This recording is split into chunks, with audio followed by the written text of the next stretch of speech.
हो मैडम जी मान जाइए, साहेब के गोदी में फान जाइए।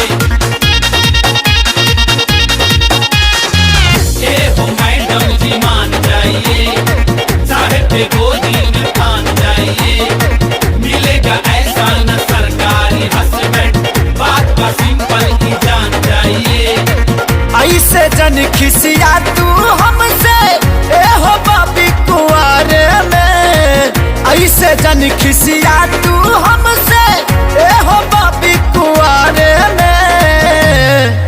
पूरा 17 बिता दे हलुटारे में, अब कलो न शादी 18 में।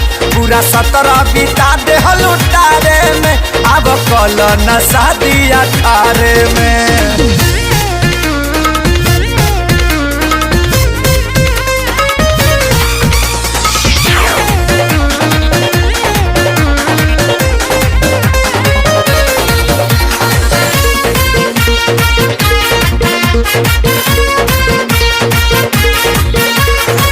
गाड़िया सिकड़ी अंगूठी न मांगतानी हो,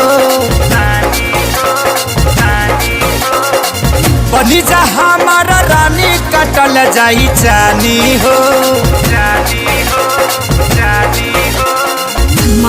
मारो जाके ओही सवतनिया से, सटल हमरे चोरी जमे चुरहिनिया से। तोहरे सिवा ना सोची ले कबो कवन लड़की के बारे में।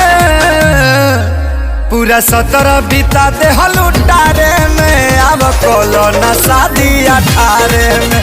पूरा 17 बिता दे हलुटारे में, अब कलो न शादी 18 में। मैडम को सैल्यूट करेगा, सैल्यूट कर।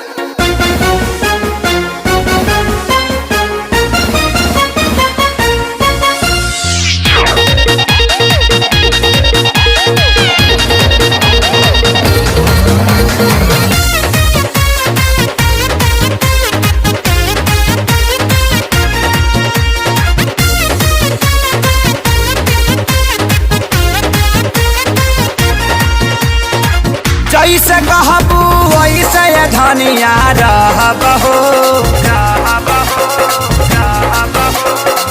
गाय के भैंस कहबू तो हमहू कहब हो। मर्द लोग तो करेले खाली वादा हो, देखले दूसरा के धोन के बदले इरादा हो।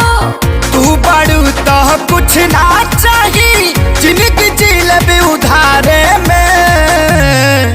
पूरा 17 बिता दे हलुटारे में, शादी कलो ना उम्र 18 में। पूरा 17 बिता दे हलुटारे में, अब कलो ना शादी 18 में।